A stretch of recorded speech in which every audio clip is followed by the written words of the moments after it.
ya Jacques Kiabula Katwe beko wapi? Mwanamfamia wa ndani. Mwanamfamia wa ndani.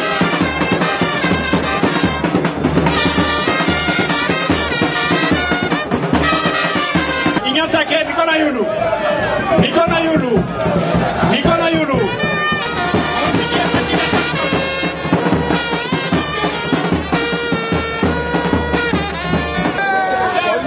Batoto ya Etienne Tshisekedi wa Mulumba beko wapi?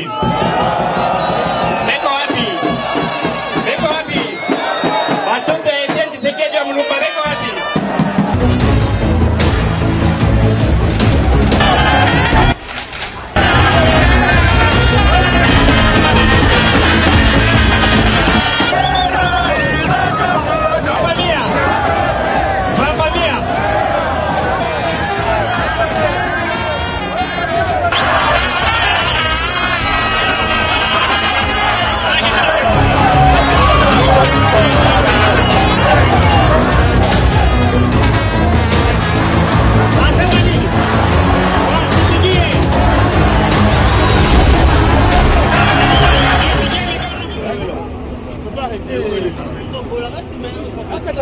Excellence, vous venez de sortir d'une audience, c'était une invitation au CESAC.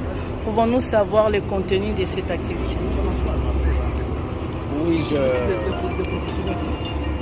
je suis venu répondre à l'invitation du Conseil supérieur de l'audiovisuel, comme je l'ai fait à la Cour de cassation. D'abord, un moment, quand j'ai lu l'invitation, je m'étais posé la question si j'étais venu répondre à une invitation de la République démocratique du Congo, de la République démocratique des Châtaigniers et de Kagame. C'était ça mon premier sentiment. Est-ce que mon pays est devenu République démocratique des Châtaigniers ou de Kagame? C'était ça mon sentiment.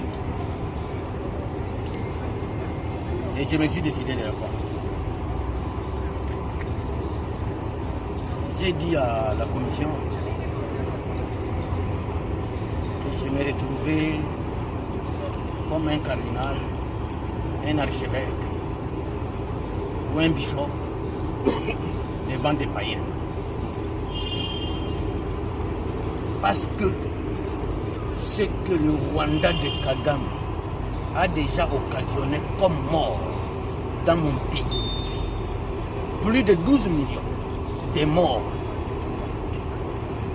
un simple ambassadeur de l'Union européenne soit-il, écrit à la ministre de la Justice de mon pays. Et la justice de mon pays se soumet. C'est le monde à l'envers, à vrai dire.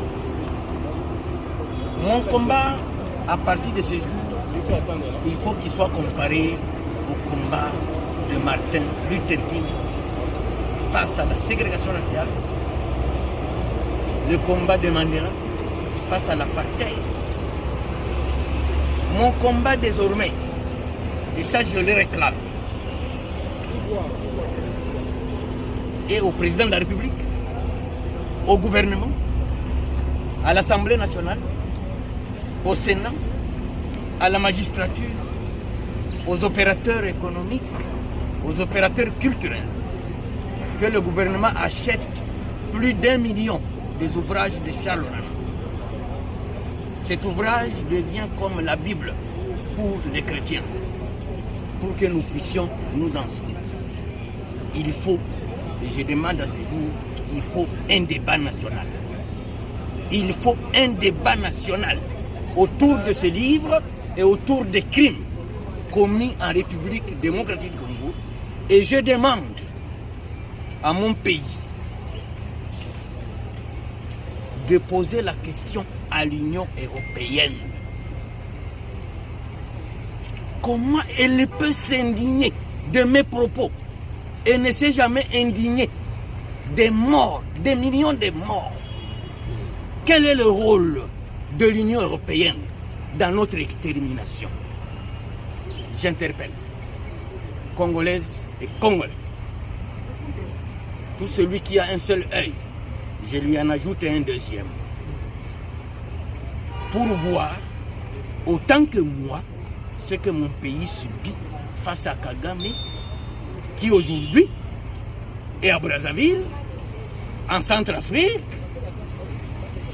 Et je crois que son objectif, c'est la République démocratique du Congo. Aucune armée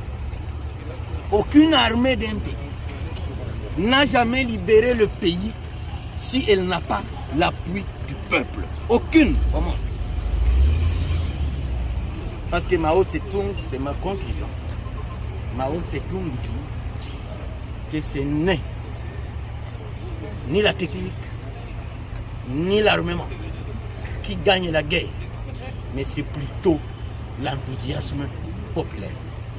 Et pour finir, comme j'ai Bossolo la politique devant moi ici, au cours de l'émission, incriminée par l'Union européenne, j'aurais parlé de la complicité des Bashi dans la généralité. Et cela a créé un émoi, une contestation parmi eux. Parce qu'il n'y a jamais eu de tribus saintes dans chaque tribu. Comme chez moi, chez les Bafoulir, il y a des complices des Rwandais. Chez les Babembe, il y a des complices des Rwandais. Chez les Bashi aussi, il y a des complices des Rwandais. Donc, je présente mes excuses aux Bashi que j'ai offensés publiquement. Comme je l'ai dit, il n'y a aucune tribu sainte. S'il y a eu écart de langage, si j'ai blessé certains qui ne sont même pas concernés par cette complicité, qu'ils daignent me pardonner. Mais j'insiste que le président du M23 s'appelle Bertrand Bisimou. Et j'invite à mes frères, amis et autres que Bemba Saolona avait fait appel à son fils Jean-Pierre Bemba aujourd'hui de déposer les armes, que s'il ne déposait pas les armes, il ne les considérait plus comme son fils. Je demande au Bashi de demander à Bertrand Bisimou que ce qu'il est en train de faire là-bas suive leur tribu. Je vous remercie. Merci.